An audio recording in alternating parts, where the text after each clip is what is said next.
as I said at the very beginning of our conversation, you're so tucked away in here. I can see why you would just continue to work and create, because it's a very protected place. And I mean, it feels literally like we're 5 stories underground. Yeah, bomb shelter. Yeah, it does. You know, and I wonder what it's like when you pop your head up above ground for you. What life's like. Let's talk about the popping the head out of the ground, because that's actually a phrase Josh and I have used to kind of describe like the part of our career that we just don't remember. Yeah.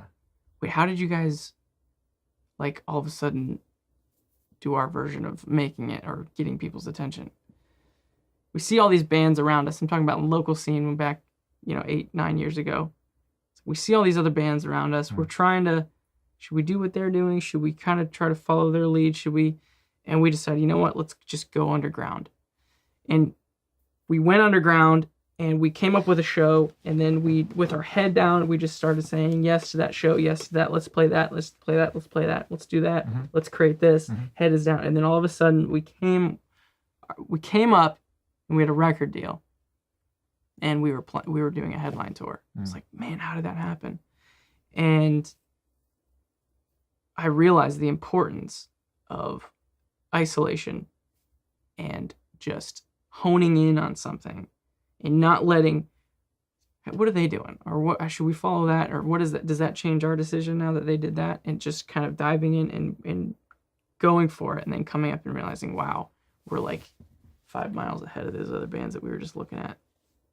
What role does Josh play in all this for you, outside of being an amazing drummer and being a part of one half of the band, everything else? But on a human level, you guys you've a lot of similarities, but also you seem like kind of different people, which is good.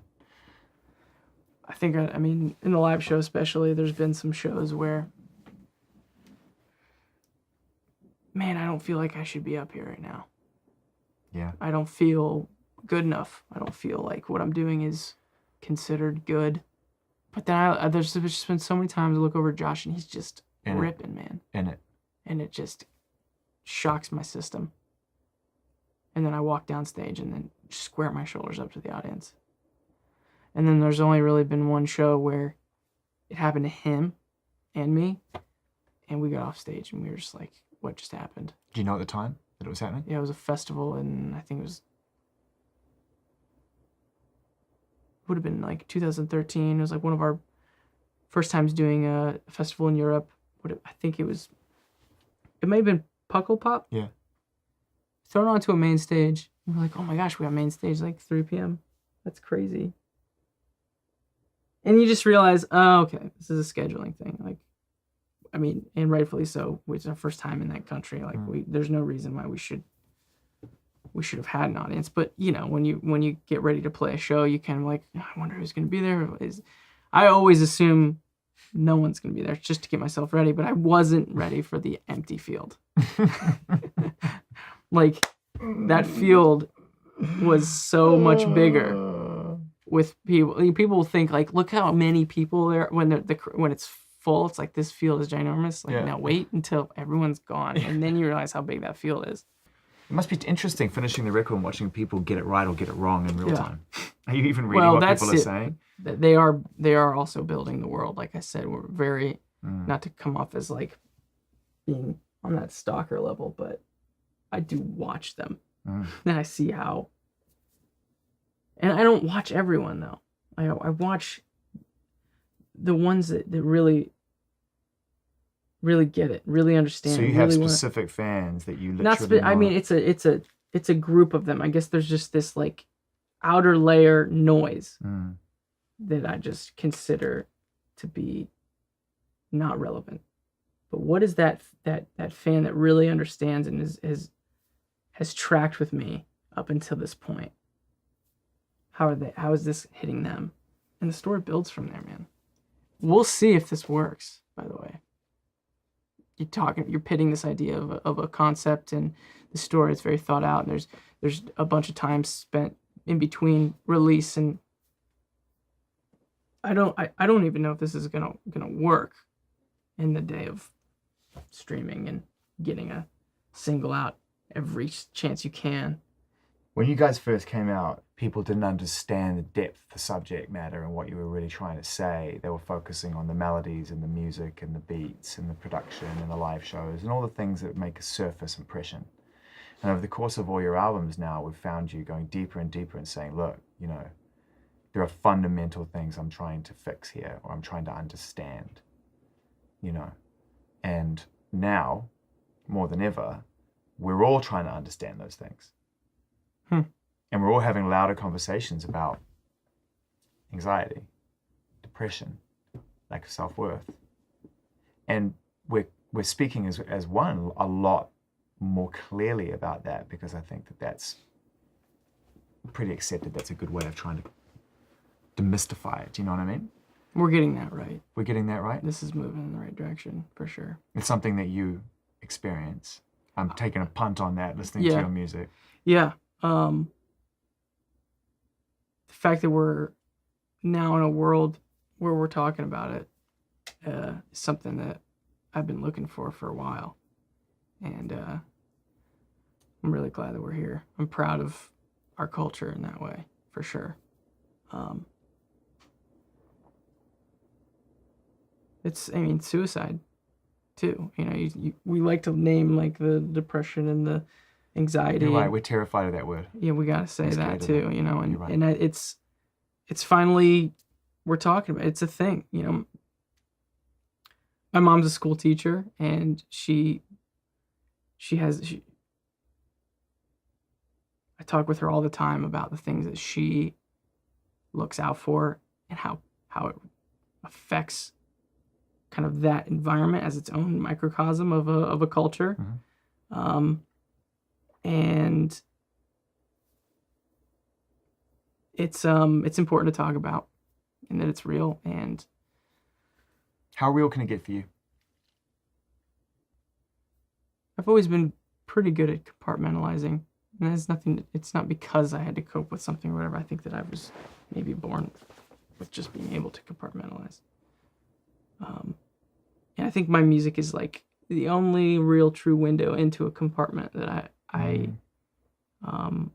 that's about as comfortable as I like to get with diving into something that is still breathing, moving, shifting, adapting, becoming immune. And as much as the conversation about it is very good, there's something about the personal aspect of it that it is very good to make sure that it doesn't take life and doesn't gain traction and breathe oxygen. And so my music is me talking about it and is the window into it. But I don't think it's healthy for me to give you the keys to that house. The reason I reached for my phone was because I'm looking at the track listing, and I wanted to talk about, we've talked about the first song, I want to talk about the last song. I want to talk about Leave the City. I want to talk about the restrained weight that's in that song, and how you never quite reaches the crescendo, and it always promises but doesn't quite get there, and then at the end it's like, I mean, you tell me what the last word on the album is. The last words. There's a isolated sentence. They know what I mean. Yeah. They know what I mean. That song, not only is it inside of the narrative, but in that narrative, I know that I needed to leave somewhere and start this journey, and this point in between two places that a lot of us can find ourselves in, whatever version of that fits into your life. We're always trying to dance in between those two places. How do we get there? And it's scary, and you don't know what to expect, and it's kind of hard to see. And but this record is about pushing through and starting that journey between those two places. Yeah, it feels started. And I would never, in this record, I did not define what that where you're supposed to be is, though. There's no name for it. That's not defined, and that was intentional to be a part of this process. I knew this record was about getting up and starting that, and I'm not going to find that thing in this record yet. And that's what the song Leave the City does. It gets you there, and then it doesn't, kind of drops you off and like, okay.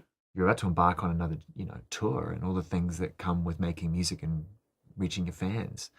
but Leave the City could take you anywhere, right? I mean, Yeah. do you even... What's next? What's next? And is it even music? And did you enjoy that year off? I mean, you've got an amazing house, you're married, you've got... I said to Jenna, your wife, who's lovely, by the way. She's, I just can get on record. Can I talk about her for a second? 100%. Okay. Starting this career felt like I was standing at the edge of an ocean and I was given some supplies and they were like, okay, make a boat.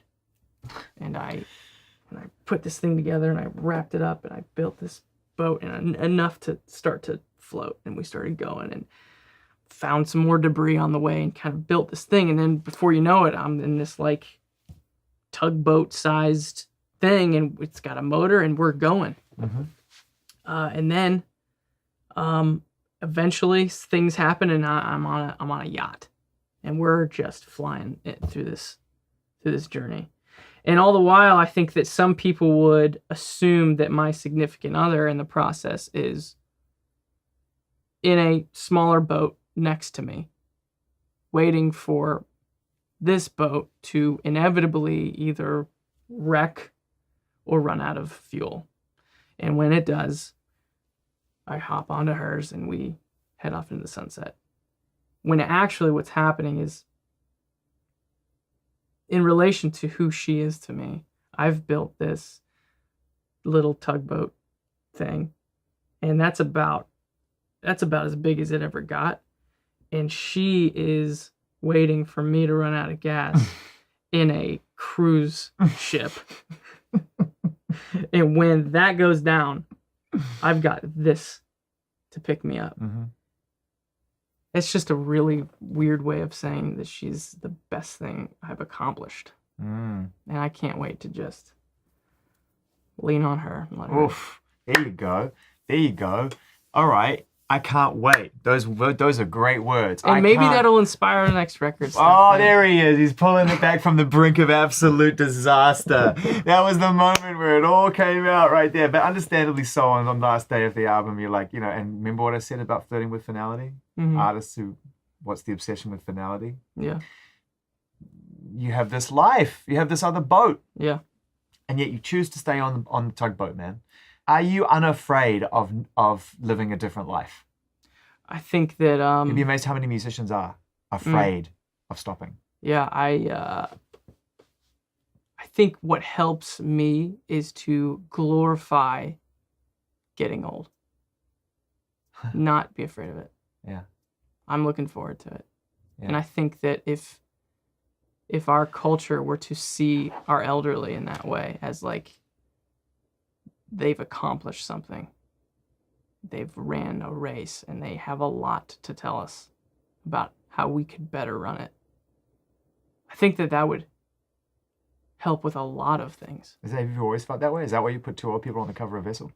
Yeah, I've always felt that way. And actually my grandfather who's on that cover, he died last month, but he was a big part of my life. And I think more so now, after his passing, do I realize how much of a resource I had.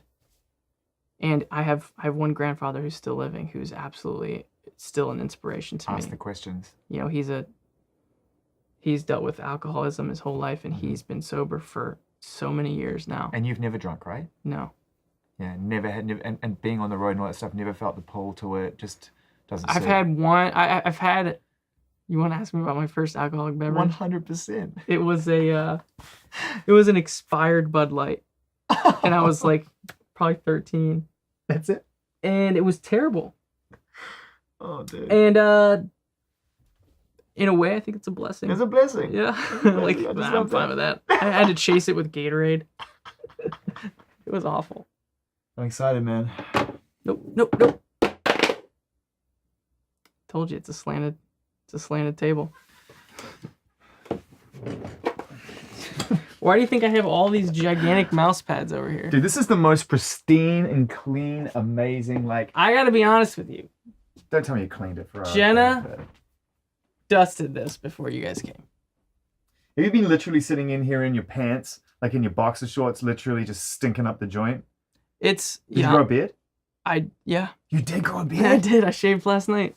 Get out of here! You had a beard. How deep did it go? It was terrible, man. How like it was committed were so you? itchy, and I hated it. Was it long? It wasn't. It was stringy. It was like your first real beard. It was not like. It would have looked terrible. It was a shame. You gotta culture a beard. You can't just grow one out and think that you're gonna look like Rick Rubin. That takes like decades. I know. Of planning. There's so many more things I need to go through in my life before I can really puberty. Puberty's one of them. So many things you gotta experience for the very first time. I had a beard. Trousers. At some point you have to put those on. Yeah. See how they feel.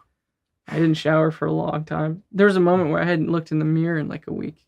You should try that. It's crazy. Oh my god! What did you notice the first time you looked at yourself? I felt like I was getting older. Wow, so you noticed the change because in a week I was like, man, maybe I was just really tired. But that actually makes sense if you haven't noticed that thing. What were you eating? You were being fed, obviously. Yeah, I mean Jenna was taking care of you. She's a culinary artist. Was she ever concerned? Did she ever come down and just pat you on the shoulder and just be like, you gotta get some sleep now? Yeah, she told me like you should eat. You should. Hey, she's never too particular about hygiene, but she did several times. Like, when's the last time you took a shower? So, just those types of questions. What an amazing time in your life, man, to be able to have achieved all of this and know you still have fuel in the tank to make your most ambitious album and project to date. Like, most people settle here, and then there's a compromise somewhere along the line. There's no compromise going on in your art. And yet you've already gotten to this place. Yeah. And I just think, like, as a way of saying goodbye, I wonder if you ever allow yourself, probably not in the last 12 months, but if at any point you allow yourself a chance to reflect fondly on where you're at in your life. Because how old are you now, Tyler? 29. You're 29 years old, right? Are you scared of feeling reflective or feeling satisfied? I love creating. I need to create. But there's something about when it gets to this level, there's something about convincing yourself that it's kind of not real. It's something that will go away. And preparing yourself, I know that you talk about finality being something that artists are obsessed with, but I think that you have to try to get okay with that. And the quicker you do, the more you'll enjoy this moment. And yeah, I'm not. Do you know what ends that? Do you know what cures that? What? The end of narcissism. And do you know what kills narcissism? Kids. I can't wait to have kids, man. Yeah, man. It's one more cycle. It's been great hanging, man. Hey. Thanks for letting us in. Thanks for coming.